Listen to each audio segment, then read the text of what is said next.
आप तो नारा दे के बुला रहे थे कि आ जाओ अमृत वर्षा हो रही है, लेकिन जब ये गरीब अमृत वर्षा में गए तो इनकी जान की रक्षा भी नहीं कर पाए। मैं मीडिया के माध्यम से कहना चाहता हूँ, ये हत्याएं हैं और इनकी हत्या का दोषी सरकार है, मुख्यमंत्री है। मुख्यमंत्री को जवाब देना चाहिए। मीडिया के लोगों ने दल में ताकत भी झोंक दी है।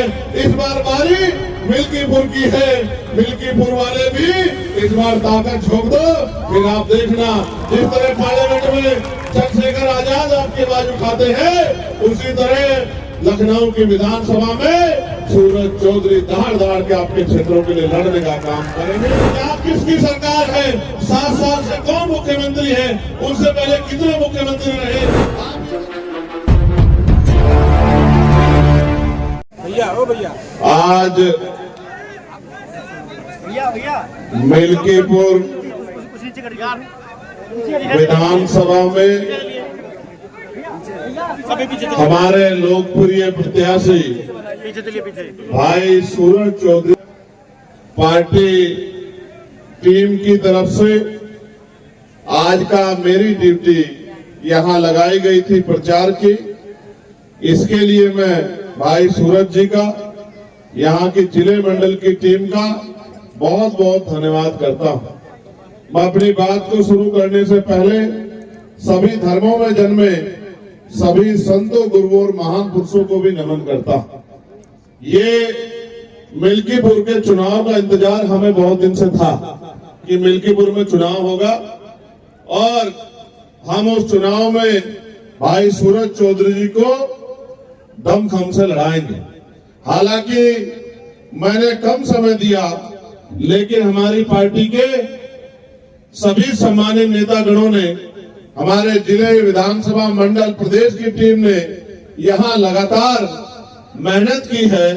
इसलिए मुझे भरोसा है कि मिल्कीपुर का चुनाव आजाद समाज पार्टी बहुत बड़े अंतर से जीतेगी, ऐसा मेरा विश्वास है। क्योंकि भाई सूरज चौधरी लंबे समय से, विगत 15 सालों से इस मिल्कीपुर विधानसभा के लिए दिन रात मेहनत कर रहे हैं। आज भी इतना ऐतिहासिक जनसमूह आप लोग यहाँ इस जनसमूह के रूप में उपस्थित हुए हैं। हमारी बाईं तरफ हमारी माताएं बहनें बैठी हैं, सामने नौजवान शक्ति और सम्मानित बुजुर्ग बैठे हैं, प्रिय भाई बैठे हैं, मंच पर पार्टी संगठन के सम्मानित नेतागण बैठे हैं, मीडिया के भाई और पुलिस के साथियों का भी भरपूर सहयोग मिल रहा है। सम्मानित साथियों, अभी आपके बीच में एक घटना घटी कि एक हमारे सेना के जवान को अपनी पीड़ा रखनी पड़ी। हालांकि आप ये जानते हैं कि हम सभी की समस्याओं को उठाने का काम करते हैं।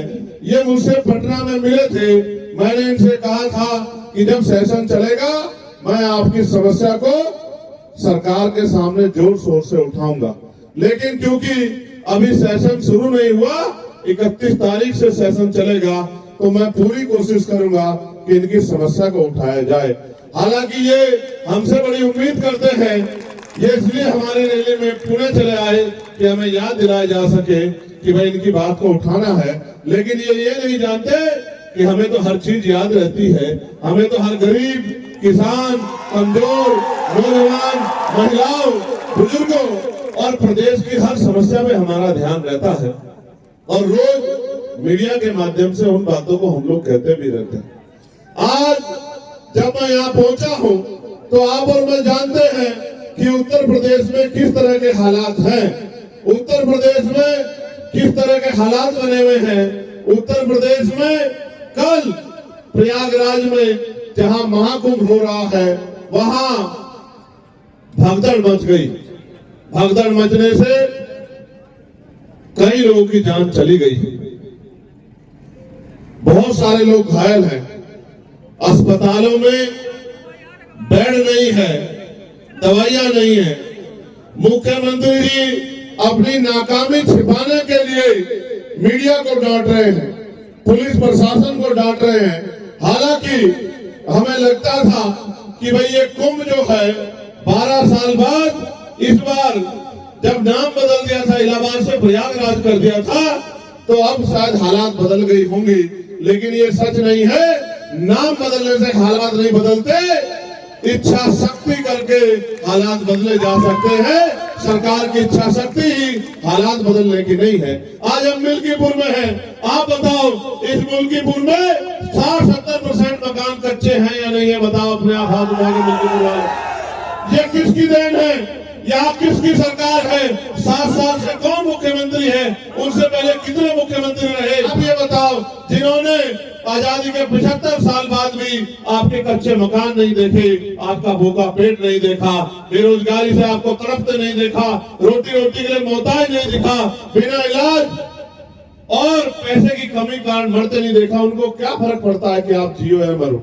यहाँ चुनाव हो रहा है, सारी पार्टियां लड़ रही हैं, वो भी लड़ रही जिनकी सरकार है और जिनके पहले एमएलए थे वो भी लड़ रहे हैं, लेकिन आप कहाँ हो इस भीड़ में? कभी कोई जीतता है, कभी कोई जीतता। आप कब जीते? आपकी बात कब हुई? आपकी आवाज किसने उठाई? सरकार पे सारे अधिकार है, सरकार पे सारी शक्ति है। अगर चाहते तो 3 महीने में यहाँ के सारे मकान पक्के हो जाते, यहाँ रोजगार के साधन खड़े हो जाते, इंडस्ट्रियल एरिया लग जाता, यहाँ के लोगों को वहाँ चौक पे जाके मजदूरी नहीं करनी पड़ती, वहां जाकर बिकने के लिए नहीं जाना पड़ता। लेकिन सरकार की इच्छा शक्ति नहीं है, और इच्छा शक्ति आज की बात नहीं है, इच्छा शक्ति तो सदियों से नहीं रही। अगर सदियों से इच्छा शक्ति रही होती तो इस देश में बाबा साहब अम्बेडकर को अपनी पार्टी नहीं बनानी पड़ती। इस देश में तमाम पार्टियां जब होते, बाबा साहब अम्बेडकर ने अपनी पार्टी बनाई और पार्टी बना के समाज को संदेश दिया कि जिनका दल होता है उनमें बल होता है, और जिनमें बल होता है उनकी समस्याओं का हल होता है। अगर आप अपनी समस्या का हल चाहते हैं तो आपको अपना दल और अपना बल बनाना पड़ेगा। दल बन के तैयार है, नगीना के लोगों ने दल में ताकत भी झोंक दी है। इस बार बारी मिल्कीपुर की है, मिल्कीपुर वाले भी इस बार ताकत झोंक दो, फिर आप देखना जिस तरह पार्लियामेंट में चंद्रशेखर आजाद आपकी आवाज उठाते हैं, उसी तरह लखनऊ की विधानसभा में सूरज चौधरी दहाड़ दहाड़ के आपके क्षेत्रों के लिए लड़ने का काम करेंगे। इस क्षेत्र में न सड़कें अच्छी, न बिजली पानी की व्यवस्था अच्छी, न कोई पूछने वाला है, और जिस तरह से निजीकरण हो रहा है, मुझे नहीं लगता कि अगले 10 साल बाद कोई सरकारी नौकरी भी रहेगी। 400-500 रुपए की मेहनत मजदूरी करके आप मुख्य धारा में नहीं जुड़ सकते हो। मेरे लोगों जो मजदूरी कर रहे हैं उनको देख लो, घर बनाने में उनके जूते घिस गए हैं। मुख्य धारा में जुड़ने के लिए आपको रोजगार चाहिए, पक्की नौकरी चाहिए, आपको लोन मिलना चाहिए जिससे आप उद्योग धंधे लगा सको, आपको अच्छी शिक्षा मिलनी चाहिए, अच्छा हेल्थ सिस्टम यहाँ बनना चाहिए। लेकिन मैं जानता हूँ ये सरकार समझती है कि अगर हेल्थ सिस्टम अच्छा हुआ तो ये जो प्राइवेट हॉस्पिटल है, यहाँ जो महंगा इलाज हो रहा है, वो इलाज कोई नहीं लेगा। जब सरकारी अस्पताल में अच्छा इलाज आ जाएगा तो लोगों की जेब कैसे काटोगे? एक तो महंगाई का दौर, ऊपर से बड़े बड़े प्राइवेट स्कूल, गरीब तो जाता सरकारी स्कूल में जहाँ पढ़ाई के नाम पे खाना पूर्ति है, और अमीर जाता है प्राइवेट स्कूल में जहाँ अच्छी पढ़ाई हो रही है। यानी कि गरीबों के आगे बढ़ने के सारे रास्ते सरकार बंद कर रही है, और आरक्षण आरक्षण आरक्षण की बात रोज करते रहते हैं। क्या करेंगे आरक्षण का जब पक्की नौकरी नहीं होगी? क्या करेंगे आरक्षण का जब सरकारी नौकरी नहीं होगी? आज तो पिछड़े वर्ग के लोग, बहुत बड़ी आबादी यहाँ रहती है, पिछड़े वर्ग के लोग अपने दिल पे हाथ रख के पूछे कि इन सरकारों ने आपको क्या दिया है? जिनकी 52% आबादी थी उनको 52% हिस्सेदारी मिलनी चाहिए थी, 52% आबादी को 12, 14, 15% हिस्सेदारी भी सही तरह नहीं मिल रही, और कोई पूछने वाला नहीं है। पहले पुलिस की भर्ती आती थी, टीचर की भर्ती आती थी, पटवारी सेक्रेटरी की भर्ती आती थी, फोर्थ क्लास की चपरासी की भर्ती आती थी। आज तो अगर कोई आता है तो बस हमारी आहे और हमारा दर्द जो हम एक दूसरे से सुनते हैं, कोई पूछने वाला नहीं है। मैं तो धन्यवाद दूंगा सूरज चौधरी का कि विगत कितने सालों से वो इस क्षेत्र की सेवा कर रहे हैं। हालांकि बड़ी बड़ी पार्टियों ने उनको नकार दिया, बड़े पैसे वाले साधन वाले लोगों ने उनकी अहमियत को नहीं समझा, लेकिन आजाद समाज पार्टी मेहनत करने वाले लोगों की कदर करती है, लड़ने वाले लोगों की कदर करती है।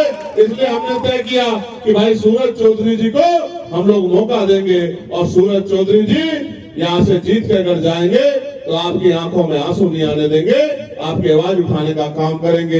मैं जो आपसे कह रहा था, जब मैंने इस बार कुंभ पे कुछ बात कही थी तो मेरी बात पर जरूर किया गया, लेकिन आप तो महामंडलेश्वर बोल रहे हैं कि प्रशासन के निकम्मेपन की वजह से, सरकार के निकम्मेपन की वजह से ये घटनाएं हुई है। आज सरकार के पास उनका जवाब है। मैंने तो कहा था, मन चंगा तो कटोती में गंगा, यानी कि जिसका मन साफ सुथरा है उसे कहीं जाने की जरूरत नहीं है। लेकिन आप बताओ, आप तो नारा देके बुला रहे थे कि आ जाओ आ जाओ, अमृत वर्षा हो रही है, लेकिन जब ये गरीब अमृत वर्षा में गए तो इनकी जान की रक्षा भी नहीं कर पाए। मैं मीडिया के माध्यम से कहना चाहता हूँ, ये हत्याएं हैं और इनकी हत्या का दोषी सरकार है, मुख्यमंत्री है। मुख्यमंत्री को जवाब देना चाहिए कि उनके कुप्रबंधन की वजह से इतने लोग की जान गई, जो आज तो इस पाप धोने थे, पुण्य कमाने थे, लेकिन वो इस लायक भी नहीं कि अपने बच्चों में चले जाएं। किसी की बच्ची चली गई, किसी की माँ चली गई, किसी का बेटा चला गया, और सब लोग मिलके आज गरीबों की लाशों में हंस रहे हैं। इसलिए मैं आपसे कहना चाहता हूँ, ये सरकार सबको दे सकती है, लेकिन आपको इज्जत की जिंदगी नहीं दे सकती है। ये सरकार वादे करती है, 2022 में कहा किसानों की आय दुगनी कर देंगे, फिर कहा सिलेंडर 500 का दे देंगे, फिर कहा इतनी नौकरी दे देंगे। अगर मैं याद गलत नहीं हूं तो अभी प्रयागराज में यूपीएससी के बाहर कितने बच्चे आंदोलन कर रहे थे, 4 दिन तक एक नौकरी नहीं दी मुख्यमंत्री ने। और जो भर्तियां थी, 69,000 शिक्षक भर्ती का घोटाला, 20,000 पदों पर दलित पिछड़े वर्ग के बच्चों का अधिकार छीनने का काम इस सरकार ने किया।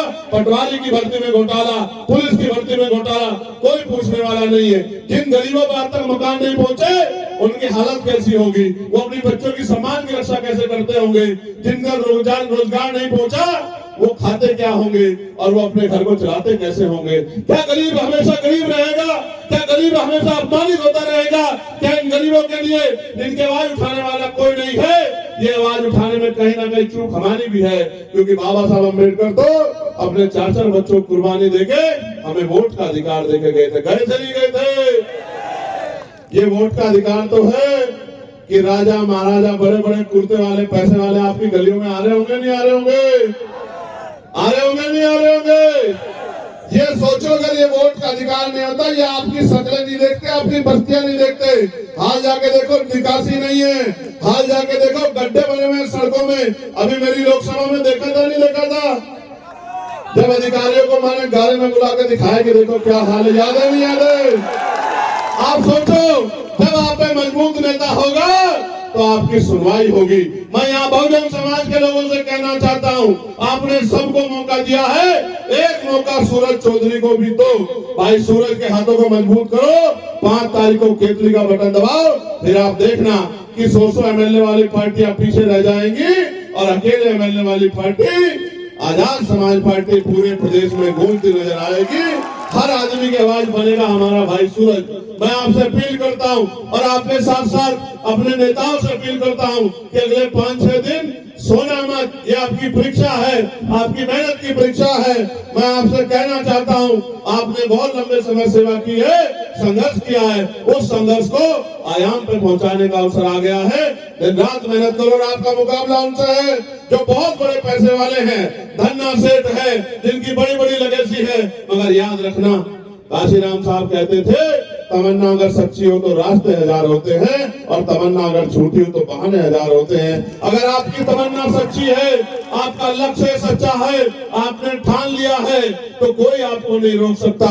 इसलिए मैं आपसे कहना चाहता हूँ कि आपको मैं आपको भी पिछली बार कह के गया था, मिल्कीपुर वालों, आज फिर कह रहा हूँ, जेब में फोन है, क्षेत्र में रिश्तेदारी है, 8 घंटे पेट को भरने के लिए 8 घंटे काम करते हो, मेहनत मजदूरी करते हो, और फिर ये सोचते हो कोई आपकी लड़ाई लड़े। लेकिन अपनी इज्जत की जिंदगी के लिए, सुख सुविधाओं के लिए, अच्छी पॉलिसियों के लिए 1 घंटा रोज आप भी सूरज चौधरी बनकर काम करो। फोन उठाओ, रिश्तेदारियों में फोन करो, दोस्तों को फोन करो, घर से निकलो, अपनी बस्तियों में जाओ, लोगों से अपील करो, उनसे कहो कि बटन केतली का दबाओ और अपनी किस्मत को जगाओ, अपने अंधेरे को हटाओ और रोशनी की किरण लाओ और केतली का बटन दबाओ। अगर आपने जिम्मेदारी समझ ली और आपने जिम्मेदारी समझ के काम कर दिया, तो मैं लिख के देता हूँ कि भाई सूरज चौधरी बहुत अच्छे मतों से जीतेंगे, लेकिन वो तब तक जो है मजबूरी में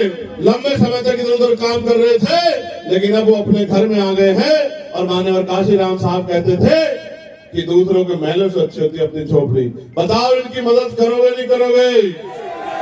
बताओ इस उत्तर प्रदेश को इस सरकार से, जिसने सरकार ने गरीबों के हक छीने, उससे मुक्ति दिलाओगे नहीं दिलाओगे? क्या यहां से अपनी आवाज मजबूत कर दोगे नहीं कर दोगे?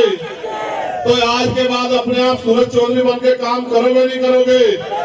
लोगों को घरों में जाके जगाओगे नहीं जगाओगे?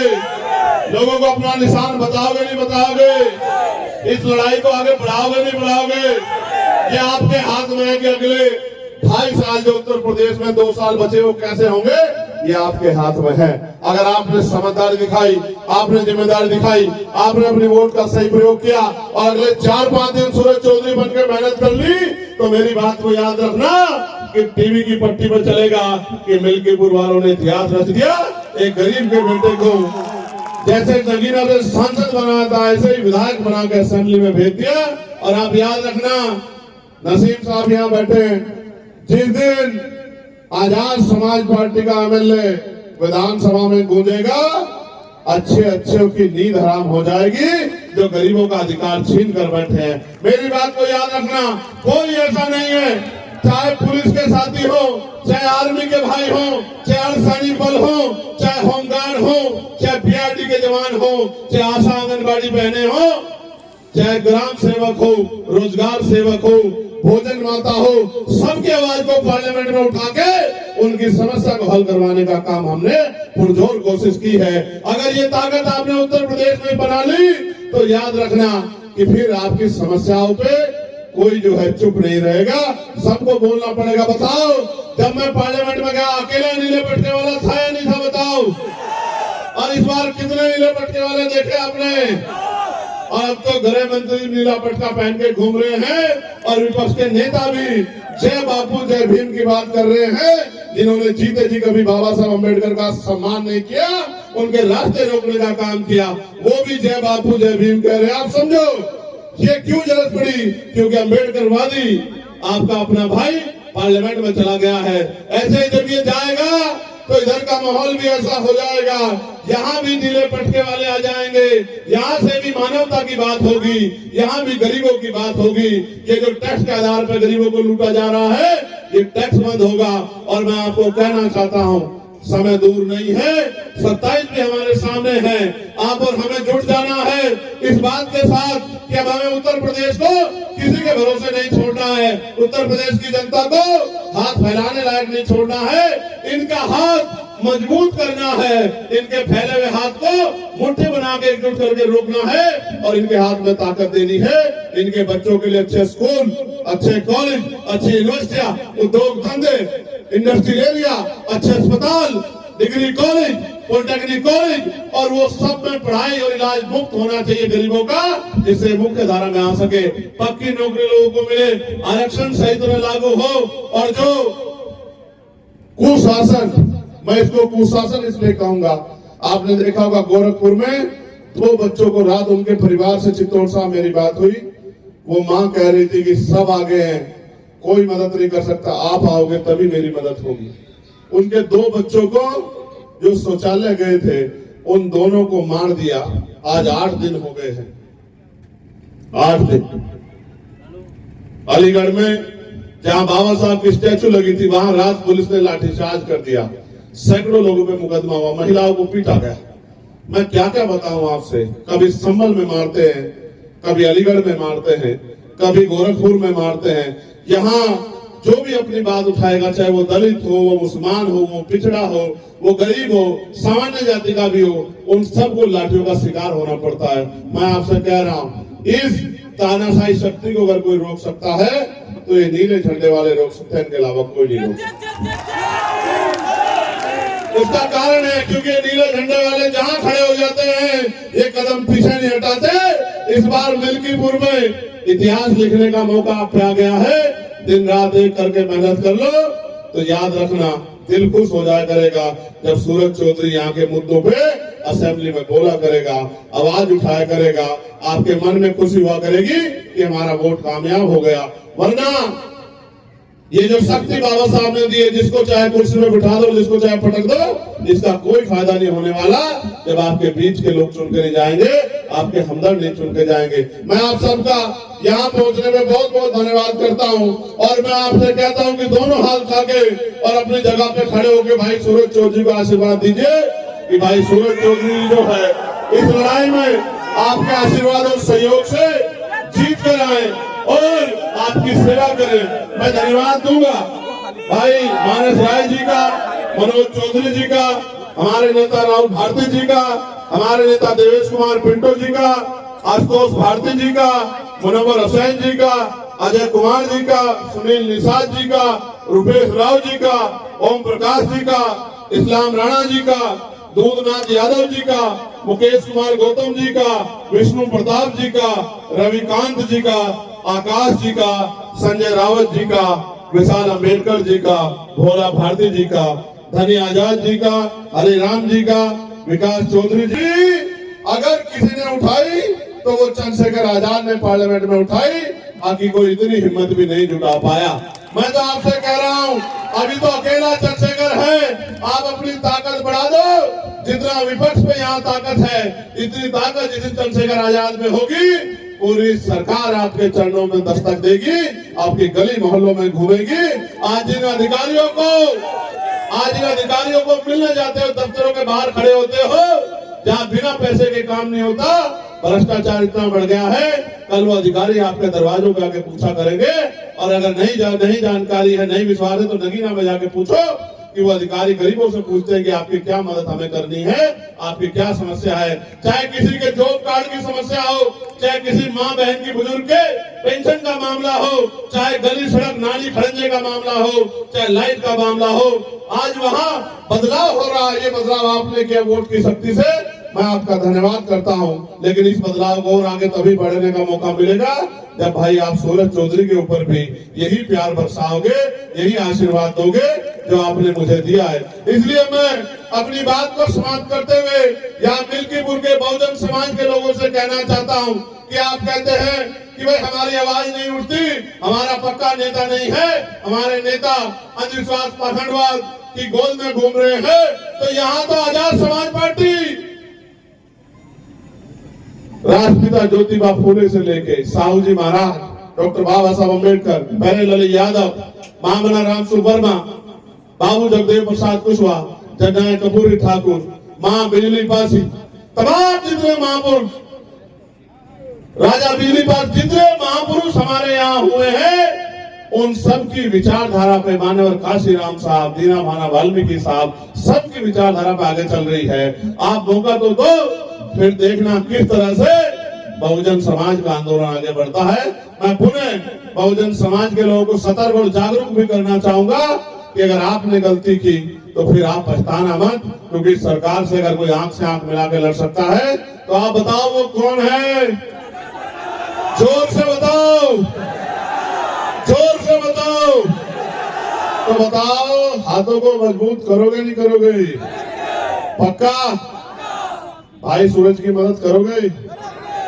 सूरज चुनाव लड़ रहे हैं, आप लोग चुनाव लड़ रहे हैं, बताओ तो अपने चुनाव में मेहनत करोगे नहीं करोगे? बताओ निशान क्या हमारा? जोर से बताओ, और जोर से बताओ। ठीक है, बहुत बहुत धन्यवाद। जय भीम, जय भारत, जय संविधान, जय मंडल, जय जोहार, जय लोकतंत्र, जय विज्ञान, जय जवान, जय किसान, और आप सबकी भी जय, गरीबों की जय, मिल्कीपुर वालों की जय। मिल्कीपुर के गरीबों के दिन अच्छे हो जाएं, वो तभी संभव है जब मिल्कीपुर का बेटा विधानसभा में चला जाएगा। बाहरियों को छोड़ दो और भाई सूरज चौधरी को बहुत बहुत धन्यवाद।